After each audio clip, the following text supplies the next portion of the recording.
Welcome to Sparking Success with Aaron Opalewski. Aaron brings you conversations that spark innovation, cultivate leadership skills, and pave the way for your business success. In each episode, we delve into the dynamic world of business and leadership, exploring strategies, insights, and success stories that fuel your professional journey. Well, hey, everybody, welcome back to Sparking Success. My name is EJ, and I'm joined today by my good friend, Aaron. Aaron, how are you doing, man? Great, man. It's good to be back together. We did a couple interviews, a solo episode, and some of those will be releasing, but it's good to be back doing this. I completely agree. And, those interviews as well as the solo episode were great. I think you did an awesome job. And beyond doing an awesome job, it's great to see that success is continuing to build with the guests that you have on, the quality of guests that you're bringing on. It's really, really neat. So way to go, man. Thanks. Yeah, we have some great people coming on, and I'm excited about that, and it'll be fun to get those out. So. Yeah, by all means. Well, today on the podcast, we're going to be talking about growing your recruiting business or recruiting agency. And Aaron certainly has done that over the last 10 years. Here on Sparking Success, one of the things that we really dial in on is not talking about theory, but going through the practices that have been proven to be sparking that success in our day-to-day businesses. And we want that for you as well. And today, Aaron, we're going to cover a couple of different things. We're going to talk about reoccurring business. We're going to talk about gross profit margins and things like that. But kick us off in, as we were planning, why is this so important? Why are these things so important to growing and being successful within recruiting?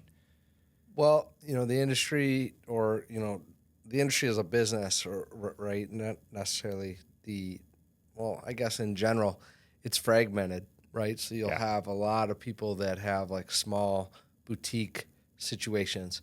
And what can happen as part of the way we're designed, right? We'll get to that maybe in a minute, and we've talked about it in other episodes, but you have someone and they're good at recruiting. They're working in another agency. Something happens. They leave the agency. They start on their own. Or maybe they have an itch to do that.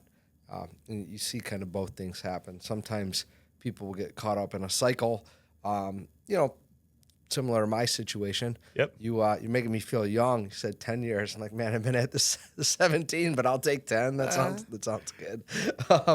But 10 years at Spark. Yes. Yeah. Yes. Okay. So I'm like, man, it feels like a lot longer than that. But I got caught up, somewhat in 2009. I didn't get laid off right away, but I left shortly thereafter, like a ton of layoffs. Yeah. And so I would say like this would apply to me too. I got caught like in a down wave, which there is waves and cycles in recruiting. Yep. And some people can get caught up in that. They get laid off or they leave, and then they go start something else. Well, right. Generally what happens is that person that decides to go be a founder of an agency, hopefully they're a really good recruiter or really good on like client front, but they can get it up to a certain level, right? Like relatively quick, like maybe even like $1 million plus because they're $1 million type biller. It's amazing. It's a good lifestyle business. Like a lot of good things can happen from that, but it's when they want to take these next steps. It's like, okay, like now I have to be building a team. It's not just going to all be about me, and some complexities come in. Yeah. Can I stop you for a second within that? Because in a couple of different interviews, some of our planning, you've mentioned lifestyle business. Mm-hmm. Can you define that for everybody? Yeah, and again, I'll your give purview. I'll give you my definition. It's, yeah. Hey, that business is able to generate revenue. You can probably do upwards of $1 million desk, maybe even a little bit more. I think some of it pertains to someone's like potential reach, personal brand. But it's essentially just them.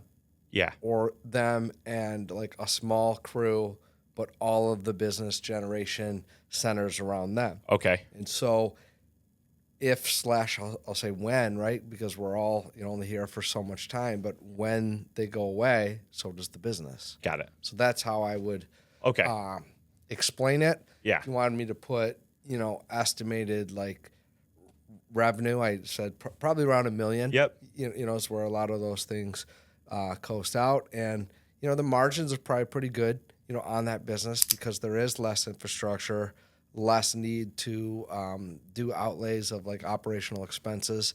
So, shoot, that business might be clearing four, $500,000, $600,000 in net income a year, and hey, you can still live a very good lifestyle Right. off that. So the person can cover their expenses. They can, kind of eat wherever they want, take the trips they want, Yep. buy the clothes that they want, probably have a nice car or two. Like Yep. you're going to live a very good lifestyle. Okay. I'm tracking with you. So taking it then to the next gear, though, gets a little more complex. Yep. And I think one of the challenges with those lifestyle type situations is they might get locked into a scenario that's good for a period of time. Was they hit one of those shifts that maybe brought them into business, that could be at risk. Okay. Or it could be very susceptible to, a key client or two, and something changes with that and it goes away. Yeah. Or, maybe they're pretty good at business generation, but they're doing all direct hire and you're only good as your next search. And again, like you see something happen with their interest in the business, their health, a life change that they just want to go a different direction, and that business will kind of go down. So Yeah. I hope that No, that that's explains a it. great definition, and And there's nothing wrong with that, no, but it's a style of business. it is. And, Yeah. it's if I'm someone in the industry, could be good to learn from someone like that. But if they have no aspirations to take the business farther, we talked about this I think in an episode or two ago. Yeah. Like the vehicle, assessing the vehicle. Right. I would think if you were assessing that vehicle, you say, hey, like I'm only going to be able to take this so far because the leader only wants to take this so far. Mm-hmm. And unless they're going to help that person like break off and do their own thing or take over for them and bring it past a lifestyle business, like it's probably not the best place for them to stay at long term because there's not really a career path. Yeah. Okay. One of the key, that's a great definition, and thanks for the explanation. For me, it brings clarity. I'm sure people out there listening, it does the same. One of the keys to growing a recruiting firm, agency, house, whatever terminology people use out there within the business, I know there's a bunch of them, is reoccurring business. Tell me about the importance of reoccurring business within growing that agency. It's vital. It gives you all of your valuation. Again, like there's very good businesses that run like straight direct hire outfits. Direct hires are situations that can be highly profitable. Okay. There's nothing. It's not that there's anything wrong with them, but when it comes to a valuation on a business, you're looking at the built-in repeat revenue opportunities of the business. Yeah. And so here lies the problem with direct hire is that unless you have like some kind of block long-standing SOW, which I guess would be a version of reoccurrings in direct hire, it's like you're only kind of as good as your next search. Yeah. So I have a search on direct hire. Maybe I got a 25, 30%. Maybe it's a plus situation on someone's comp. Like those are pretty good numbers on how that search would be set up. But if I get one and fill it and then I don't work with the company again, or if they love working with EJ, but Aaron comes in as a buyer and they're like, well, we worked with EJ, we don't want to work with you. You're only kind of as good as your next search. There's no real value on that for a potential buyer.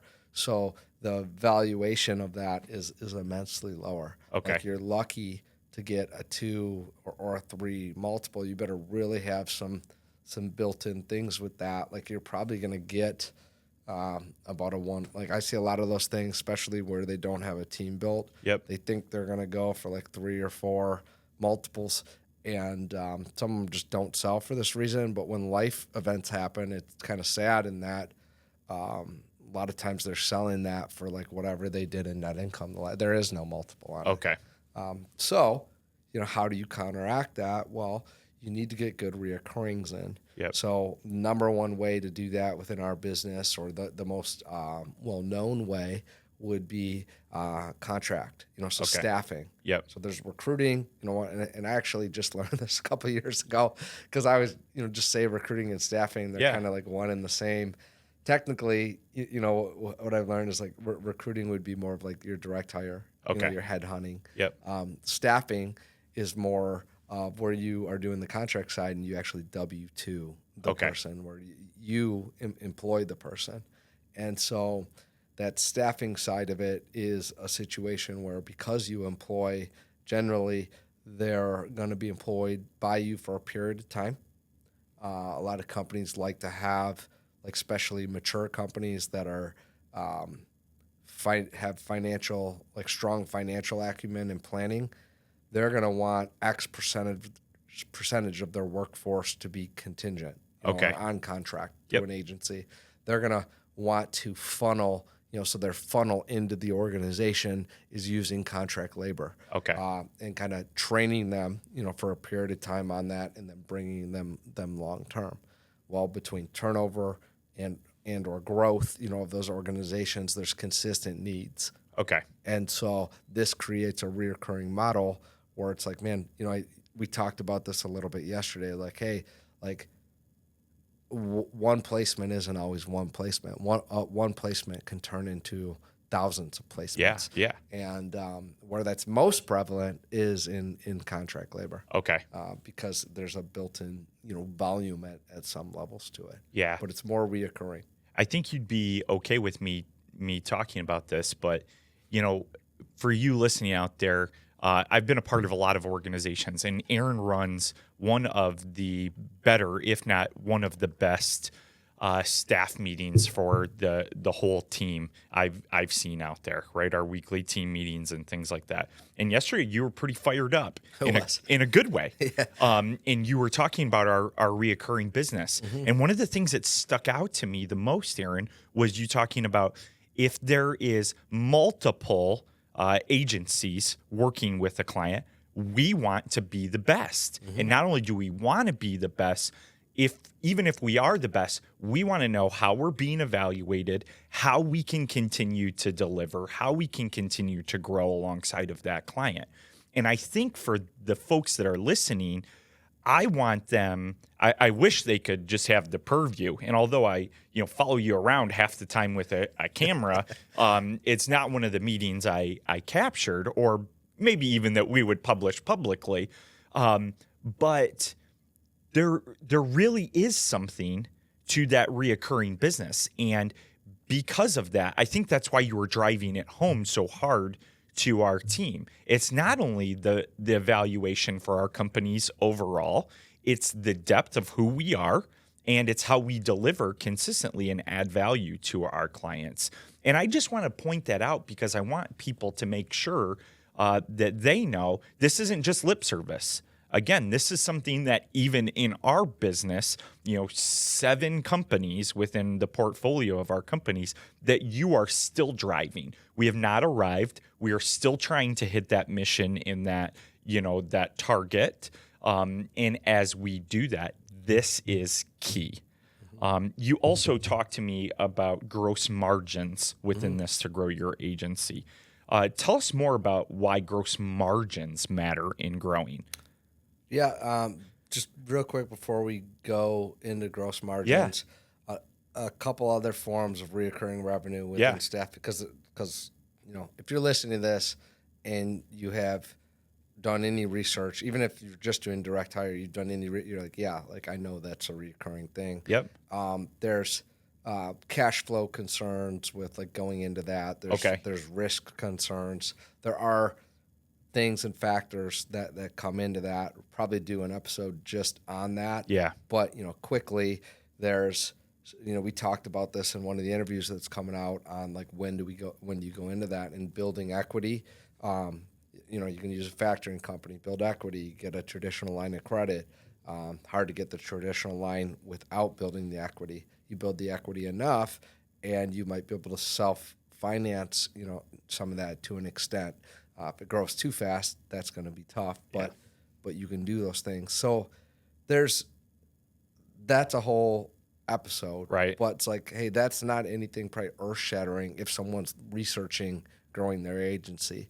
But there's a couple other things real quick is you could get into the RPO, side where it's recruiting process, being outsourced. Yep. And owning, parts or all of a recruiting process, and then setting that up on a timeline, whether that be 3 months, 6 months, a year, multiple years.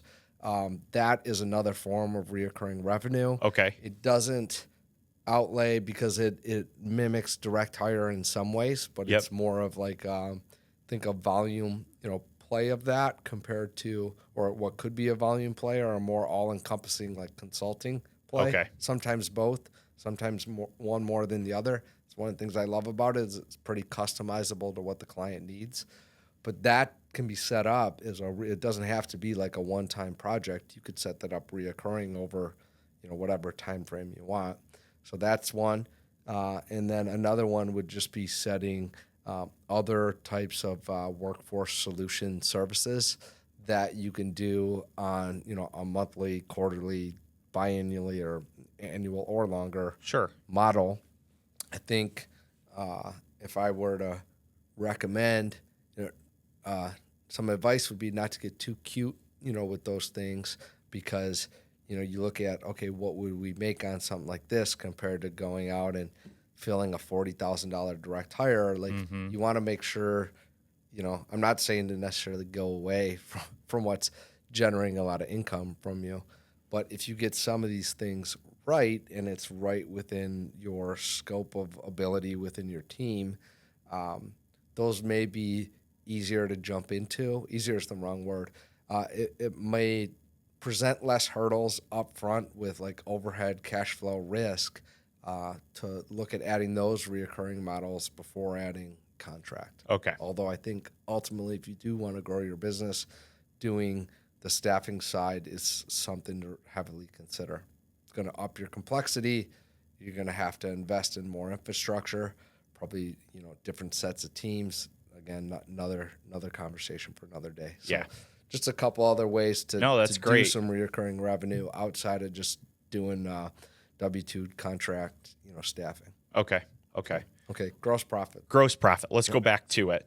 Thanks for including those, and sorry to shortchange you on that. Okay. But again, for everybody listening, that's the depth here, right? That's the knowledge that you bring. So gross margins. Talk to us about that.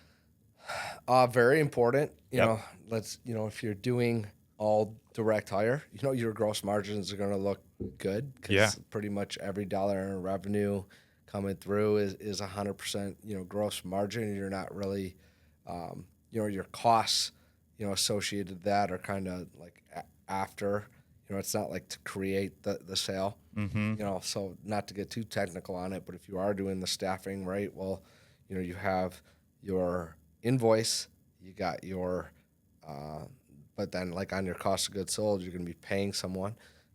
They're going to have taxes, and employment taxes that you're paying. You're going to have workers' compensation. You're going to have onboarding. You got all these costs just to make that revenue happen. Yeah. So that factors in. Okay. So let's say someone does decide to jump into the staffing side. I think like this would be when this is really, really important to understand these gross margins. Now, even if you're not on the staffing side, to apply it like, oh, that doesn't apply to me, I'm doing all direct hire. Well, okay, then you can cut some of the complexity out of this, but you still should have a gross profit strategy, which we talked about in an early episode. And it's like, okay, what's happening with that?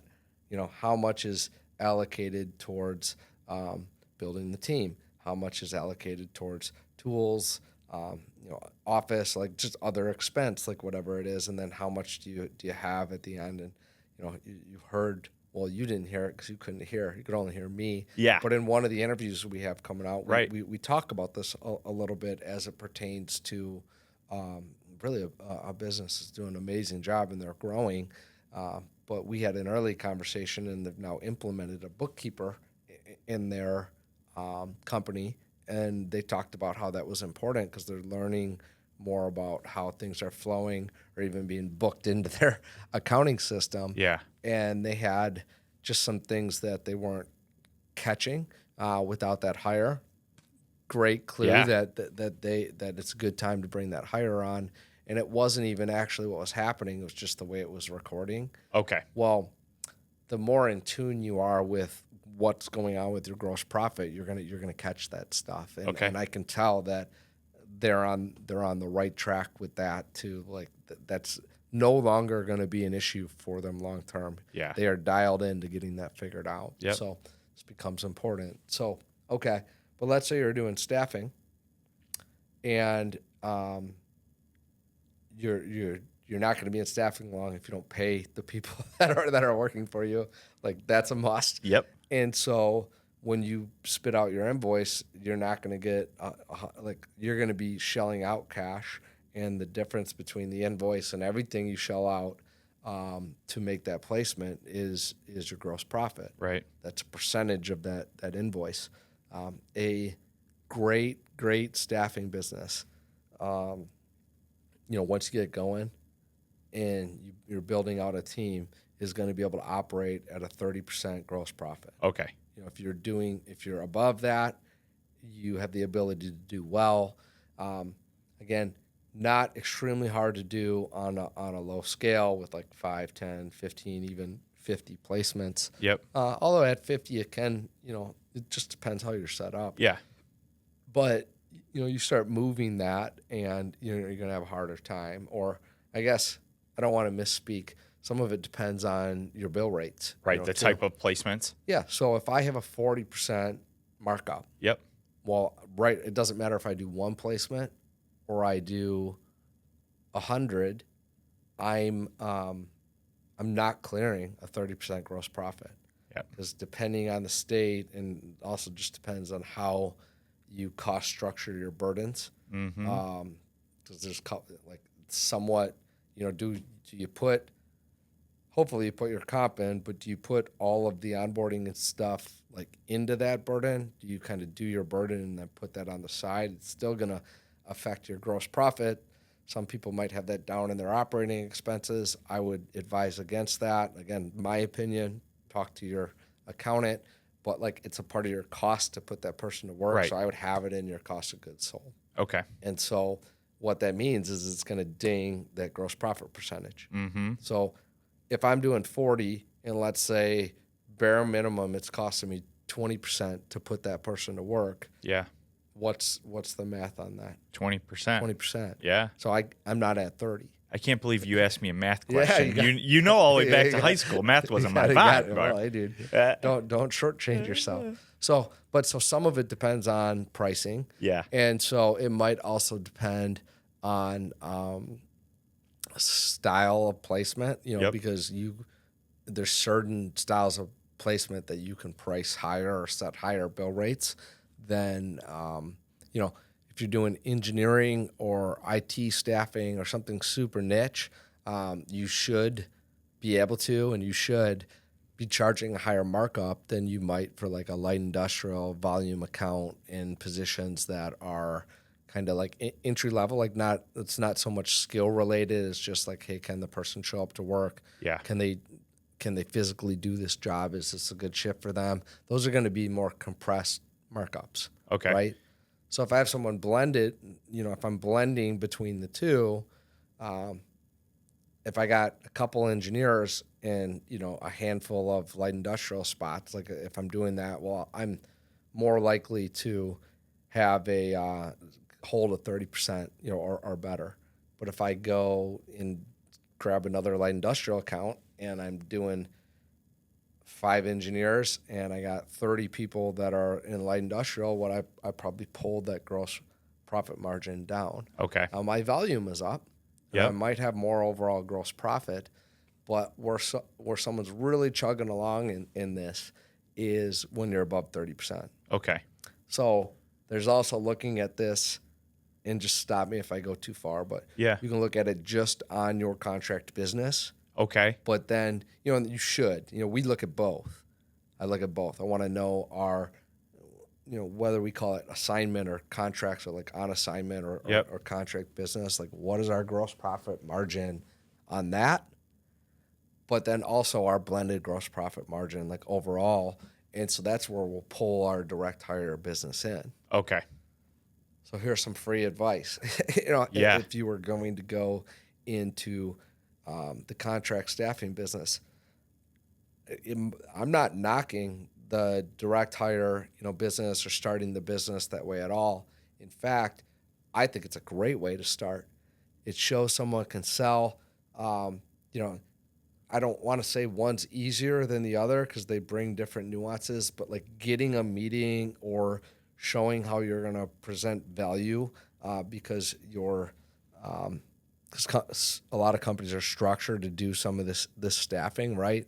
Like selling the ability to work with somebody on a contract to direct scenario, I think can at times be easier than direct hire. Yep. And then inversely, sometimes depending on the market or situation or the niche of the position, I think that it's almost simpler to have the direct conversation because they're in such dire need of filling the spot. Yeah. So I don't know, but there's definitely business cases for using contract staffing. Yep. And there are situations where someone's just doing direct. There's positions that companies won't do direct. They want to do contract. And if you're not doing this, you'll miss out on it. Okay. That's tied into their strategy. Yeah. Most likely. So Should people? the business that starts on the direct hire, Yep. they have a launch pad for this, like on their overall gross profit. And this is how a lot of our portfolio companies are set up. Like the smaller ones, like their gross profit percentages are extremely high. Yep. Because they're all doing direct hire search right out of the gate. Yeah. Well, a lot of them, and not everyone, but a lot of them are also doing, contract. They all do some form of reoccurring, but a lot of them are doing contract business too. But when you look at their blended gross profit rates, that's how they're reaching 50, 60, one at 78% that's doing contract staffing. It's because of how you kind of fuse that together. Got it. And so you can really use that when you understand it as like a leverage point to, hey, I can build my reoccurrings and I can do this too. And I do want to understand these numbers separately. Mm-hmm. But ultimately, at the end of the day, some of my success in direct hire can help me structure aggressive pricing on the contract labor or get this right. Now, I'd advise to be careful with that if you're learning. Like, don't, you need to, your margins in contract can shift based on pseudo rates within a state. So you might start out at a rate and then you do X amount of payroll and that can balloon up with you. Okay. You want to understand the range that can go, because if it starts very low, which it does, for I don't want to say every business because I don't know that, but I'm pretty sure that's the case. Yeah. It's going to start low. And then if you put, like this happened to talent, because we started out at like the lowest rate. Yep. And we grew 800% in that first year. Well, we ballooned way past like our thresholds. Mm-hmm. And so we got a letter in the mail like year 2. And this is stuff no one ever talks about with growth. Our rate went from where I think it was at like 2.7 or even lower %, and it went up like into the 5s or 6. So we lost like 4% of our gross Right of profit margin. margin like that with the letter in the mail. Yeah. And for like we got to chew that up for the last 2 months. Like this is on millions of dollars Right. of like tens of millions of dollars of payroll. Yeah. I was like, okay. Yeah. That's a big gulp. Yeah, like Still, like, I mean, yeah. like it's whoa. I just didn't. I should have known more about that. I think that's a positive trait in entrepreneurship, and also one just like you better pony up, because it's like, oh, like I got this. I know how to do it. And again, like keep in mind, I'd done this I had owned my own business for 5.5 years at that point, 4.5 and one before, then a year there, but we never experienced that kind of peak in growth. Yeah. So that had never happened before. I didn't even know that could happen. Yeah. But so the contract margins, it.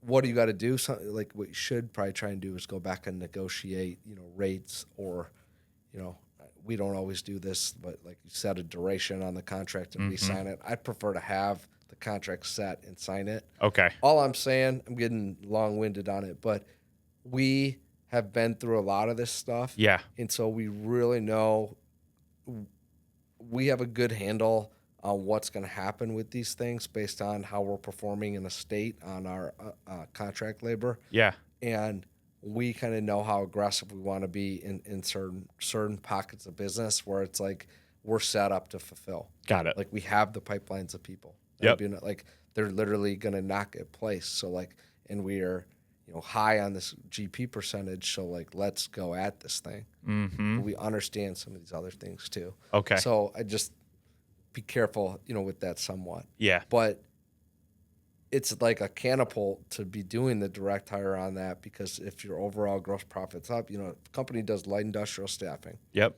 And that's all they do. They're going to be able to build great reoccurrings, but a healthy light industrial staffing business that's scaling is probably going to be at about a 15% gross profit margin because of kind of, we mentioned that at 20, they get in high volume situations and they might cut into that more. Yeah. Or as they're getting bigger, their comp exposure generally is going to go up. Okay. The pseudo rates are going to change. These things are going to happen. They're in different, like different states, different onboardings. It's just their costs definitely increase. Okay. Well, okay. So, 15%, $100 million direct hire company is doing $15 million in gross profit. Mm-hmm. Well, I mean, this is the power. You do 30% on your GP at $50 million. Yeah. And like everything else is passed through. Those companies are essentially the same size. And I can almost guarantee you that the $50 million company also has less infrastructure costs. Right. They're probably wildly more profitable. Okay. Now, that's not a knock on the $100 million company. No, it's a style. But they're probably more susceptible to things going, like not being able to weather as many blows too. Now, not necessarily if they've built up, great equity and, but you see the comparison, like this is how much of this stuff matters, especially in a business where if you are doing contract staffing, there's a ton of pass through. Right. And it's like, man, like you could tell me you're a $50 million company and you could tell me you're a $100 million company. Kudos to both. Like my questions are going to be tied around like, well, what's that look like from a gross profit percentage? Yeah. Then we'll go from there. Yeah. Because if that $100 million company is running at like 12%, even tighter. Not only are they not as big, actually from a overall like gross profit generation, but they're definitely more susceptible to like the foundation is not as strong as what's going on, over here. So just some food for thought on that. Yeah. A minute or two ago, I was going to ask the question about scaling in margins. And I still want to ask that because I think as people are scaling their business, is there a tendency to try and lowball those margins as you're growing, and the risk in the adversity there is just too much that you would like kind of tell people to hit pause on? So instead of shooting for that 30%, they say, I can run that business at 15%. I'm good with that. Have you seen those crumble? I've definitely seen and even had conversations right now about staffing companies that aren't doing well. We're not experiencing a dip, Right. Which I'm super grateful for, and a lot of it comes down to hard work. It's not just hard work, but I'm super grateful for what we're doing, what we have done, what we're doing. but I'm having conversations where, there's a portion. I think the industry overall is not growing, Mm-hmm. this year or last year, like 22. Again, grateful that we grew last year. We're on track to grow again this year. Yep. Like super grateful for it, but um, there's companies that are defaulting on lines of credits. You know, there's things going on, within the industry. I haven't seen something like deep enough to tell you like it was strictly because of their gross profit, percentage um, being low or anything like Okay. that. But I like that's got to be a It's factor got to on, tie on, to on it. some Yeah. of these, and because we were running that tight, and then if something changes or let's say you lose, like it's tight, and then you lose a chunk of it too, and it stays tight, but then you still have the same amount of operating expenses, but you just have even less wiggle room, Yeah. right? Okay. So That makes sense. so then you'll see, okay, we got to make layoffs, or we're going to shut down this branch, or we're going to sell, Yeah. or we're going to shut our doors, depending on the size, or they get out of covenant because they were tight on some of the stuff. They drop below equity covenants or whatever their Yep. covenants are, and the banks call in notes. Yeah. So like, there's all kinds of Yeah. stuff There's like that different. that could happen. Okay. That makes sense to me. Yeah. Um, I don't want to speculate too much, but right. it's It's that could doable. It's could probably not the wisest thing. could also happen to a company that's super high on their gross profit Okay. percentages, right? If they're ripping out too much of their equity, Got it. and my like, I guess it could be other things too, but if they're not building up a rainy day fund, Mm-hmm. inside of the business or in accounts that they can put back in, or on promissory notes, or there's different ways to do it. Yeah. But if they're not doing that, and that business, like, hey, it's super high on that, but then something changes, you could find yourself in the same boat. Got it. So, Tell me more about crossing styles. so something that we've really struggled with. We're doing a lot better on this over the last 2 years, Okay. and it's still evolving for us. Yep. And I think this is the other thing, as you're scaling, what gets you to one point may not get you to the next. Yeah. And so this has been hard for us because a lot of our best people in our organization from a production standpoint, um, you know, starting with Fletcher, starting with me, like we were built to be utility recruiters. Okay. I could recruit on anything, Yep. from light industrial all the way up to the C-suite. Yep. And that's still you're seeing that skill set deployed in a different way now. Okay. That is building out these portfolio companies. Yeah. And then letting them niche down on it. Yep. And we talk about setbacks. We talk about conquering adversities, the recipe to success. We need to learn from our mistakes. I think at about the time we crossed about, we're doing $25 million in revenue a year. Yep. And I think once we got past 20, we're really seeing this be an issue. Okay. So, and we weren't over, just to stick to the gross profit thing, Yep. we weren't over 10 million in gross profit yet on Yeah. the initial 25. Our staffing business was high on it, higher than our directs and our RPOs and our other service lines. But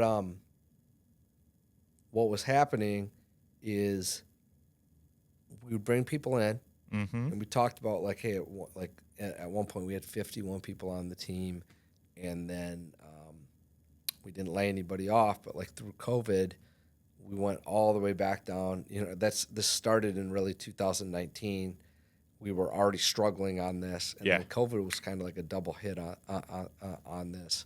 But once we made some core operational changes, it turned out to be a huge blessing, and we flipped this relatively quickly from that point. Really, from about June of 2020, we flipped some of our models. Yep. And I really think that set us up to take the next jump, past that revenue amount over, 8 figures in gross profit. I'm not saying we wouldn't have got there without it. I can tell you we wouldn't be as far along. We wouldn't have as good as gross profit margins. Yep. We wouldn't be set up as well from an infrastructure standpoint. I don't know if we would even be sitting here today from Yeah. I don't know if we'd have the portfolio companies or not. So Yep. what we would do is, because we were good at that like early on, and it produced some amazing wins, it produced all that early growth, we created some really good recruiters and people that produce in this industry from being versatile, Yeah. adaptable. Yep. It's still a characteristic that we look for Mm-hmm.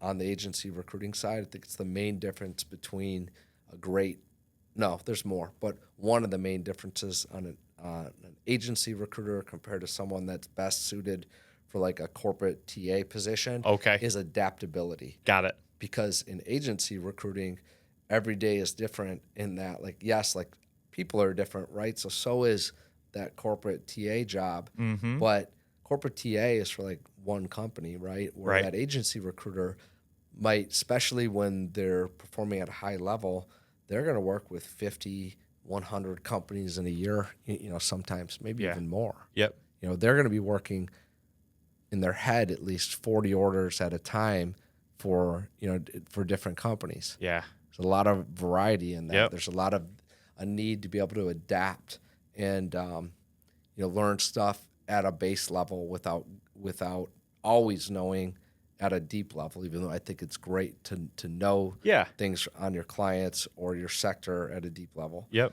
But so when you're doing that, right, and then we're asking you to do that, not just one person that's on my hip or Yeah. on Fletcher's hip, but when we're doing that at more of a scale, with 50 plus people, you could see where, okay, we're asking them to do this at all levels Mm-hmm. at one point in all sectors. Yeah. And then there's styles of business. There's direct hire, there's contract staffing. I'm not even going to get into the Right. RPO stuff. Like, let's just stick to contract, direct hire, and then VMS. Yep. When we, and some people would lump these together, and that's okay. But I'd say as you're expanding, you really need to consider this. We do VMS business, but most of our business is like white glove, high touch, working with the hiring managers, having conversations, building relationships, Yep. deep knowledge of the opening and company, or at least like, I don't want to conflict what I just said, but like when we're working qualified opening, we should have deep knowledge of it. Right. Now we might have like mid-level knowledge of all, like, hey, we're working this type of opening. We have 40 other clients that look for a similar skill set. So that recruiter, when I say they're working 40 openings, Yeah. they're working this one where we have full intake call, all this information Yep. dialed in. Like, here's when we want them to start. Here's the interview process. Here's what door they should go in on for the interview. They're going to meet with John and say, like, we know everything, right? Yeah. Well, at the same time, they know, like, man, like this type of candidate would be attractive to these 40 other companies in this 10-mile radius. Got it. So that's what I'm Yeah. kinda Yeah. getting It makes at. sense. Okay. So, but if you're doing that, right, and then, on a direct hire niche position, the right amount of like submittals might be 5 a week. Mm-hmm. Yes, more. That would be great. Prefer 10. Yeah. I'm not going to get into where our KPIs are exactly at. I could. Well, whatever. It's 10. Yeah. But even if someone's quality is really, really good, like they can get away with 5 and be productive. Yeah. Again, it's 10, for us. But, okay, you go into contract business on light industrial, and the number of submittals to be successful and spit out, 40,000 in gross profit a month, let's just say it's different. It's higher Yeah. because of the volume. Well, then you go over to VMS where you basically, there's different forms, and you can have VMSs where you can get behind the system and talk to managers, and situations where you can, but you can't. And it's just, and then like technically in VMS, you're supposed to use the VMS and just submit to that. Yeah. And there's some good things about to that. Like, let's focus on the positives. Like, well, it might give you access to openings for a company all over the country compared to one location. Yep. It might open you up to 100 hiring managers instead of 2. Okay. But the problem is there's good ones, but a lot more of them are set up where you don't have visibility on how many other candidates are submitted, how long the position's been open, or how long it's, sometimes they put them in there and they're already filled, but they have to put them in there. And then, you end up working on the wrong stuff. Okay. And at times you're just, in the worst situations with these, it's literally like you're throwing stuff at the wall and hoping it sticks. And that doesn't create a great client experience. Right. It frustrates a lot of recruiters, as it should, right? Because the job is high rejection enough, won't go to fill ratios just yet, but like, it's just, it's taking something that's high rejection in upping the ante on that. Yeah. That's why, we prefer to do the white glove, like one-on-one scenario. But again, if there's a benefit, there's the benefit of like, hey, I can get access to stuff all across the country. And when you get these, there are ways to do it right. Whole different episode. Right. But if I have a recruiter that's going to work direct hire, it's Monday. Yep. I'm working a direct hire opening. Yep. And then, it's Tuesday and they're working a contract opening. And then it's Tuesday afternoon and we flip them to a VMS opening. Right. Like people that are in agency recruiting or that have worked, like they're going to laugh when they hear that, because I promise you that some people out there, like that's their reality. That's their life. Yeah. Well, for a select few people that, they can get submits on all of that, or they can toggle it, or they're just going to work immense amount of hours. Yep. You can make that work. Okay. But they're really like 3 different roles. So there are 3 different personality types almost? Yeah, well, yes, and that's where this adaptability thing is huge, right? Because you want to be able to adapt and talk, like that's a good trait. Yeah. But it really, as not everyone is going to put in 100 hours a week, 80 hours a week, 60 hours a week. Yep. Heck, even strong, 45, 50, or 40. Yep. Now I'll say if they're not going to put in at least, the 40 hours, like I would assess if that's a good, fit for your organization. Might come down to if they produce results faster, there may still be a spot for them, but they're probably still in more of like a role. They're not someone that can keep building. They're going to have a hard time building, within an organization. Yeah. But as you're like, not everybody is gonna work those crazy, what some would call crazy amounts of hours. Yeah. Or there may be a season where someone can do that, and then they have a kid, they get married. Yep. Like that's most likely not sustainable. Yeah. For the bulk of people, and so when you're scaling stuff out, you have to figure out. Again, this is what the lifestyle person may work really hard. They might not go on a lot of it. Their lifestyle may be, I'm a freaking grinder. Yeah. And I'm doing this 110 hours a week. And, I don't mind doing that. And that's cool. But like to scale that, you're going to have to think about no one's going to care about my business as much as me. Yeah. I want to do everything I can to cultivate that and make this our business, right? And incentivize through compensation, and synthetic equity is something I like. And bonuses and promotions and advancements and career paths and the ability to become an equity partner if someone has a deep desire. Like there's things you can do to build that, but you also need to build for like, hey, what's a productive team member? Mm-hmm. And so what we found is when we were bouncing people around all these different things, some people, few and far between, would do very well with that. Okay. And they are some of our best people. Yeah. So I think I'm still on the lookout for who could be a utility person like Yep. that. That's the best way I could put it now. Yep. But man, we burned through and I feel horrible about this, but we Right. burned through a lot of people that probably now would work out in our system. Fortunately, some of them have come back. Yeah. And guess what? You've heard stories about Oh, them yeah. thriving. Well, part of that is that we have it set up where it's like, hey, you have these different styles of recruiting. Yep. And the goal is to not cross the styles. Yeah. Because when you cross the styles, you're essentially asking them to do 2 jobs at once or 3 jobs at once. Right. And if they're only going to work, if they're not going to put in 80 hours, if they put in 45, they're not going to be successful on that. Yeah. They're not going to be able to deliver. They're going to dilute the service to the clients. Yep. They're going to miss conversations with candidates, like vital stuff to what we do. Yeah. But when I take that person and I feel like, hey, here's where they're at right now. Here's the expectations of this role. They're willing to do those expectations.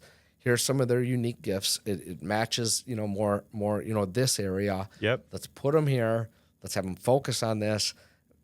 They have one of the hardest things, blending someone, and it's like you can't give them a solid set of KPIs because they should each be different for these 3 roles. But what do you think happens? Aaron, your sub count's so low. Well, yeah, that's because I wasn't working on light industrial I was working on this one really hard spot this week. And then it's like there's always a reason There's a back why. and forth, yeah. And there's some truth to that, but you're also creating an environment where people can easily skirt accountability. Got it. There's not I don't love this term, but there's not a single throat to choke on Yeah. a situation. Yeah. Whereas if you're a direct hire, recruiter focused on niche spots within engineering, that's your main thing. We can look at your KPI set for that within the week, and you've either done what you need to do or you haven't. And we have a better vehicle to provide you with coaching on hey, here's where you're at. Yep. We know you need to be here. And let's figure this out. Let's work on this together. Yeah. Let's get you some more sourcing, training. Let's spend some time together. Let's get you on another engineering recruiter's hip. Let me as your leader, do that with you. It's easier to figure out than when we're bouncing someone around everywhere. It's not good for them, but it's also a built-in excuse. Got it. So I hope that made sense. Yeah, it does. Anything else that, within this growing an agency, I do know this. This is something you could talk about for hours. Yeah. This is when you consult companies. We probably should have talked about one of these. When you talk and you consult with agencies that are growing, they're passing, what we would call those igniters and whatnot. I've overheard you not only spit out this knowledge, but do it even more in depth than this. Anything that you don't want to leave on the table in this specific episode? I think that's the main stuff, for this episode. I think that, if you're trying to grow your agency, it's a good idea to look at hey, if we go through any of that, it's man, I'm not doing that. It's well, focus on what you're doing well first. Yep. What makes you unique, even if it's just right now, it's man, we got a team of 3 and we are hip to hip, busting our ass.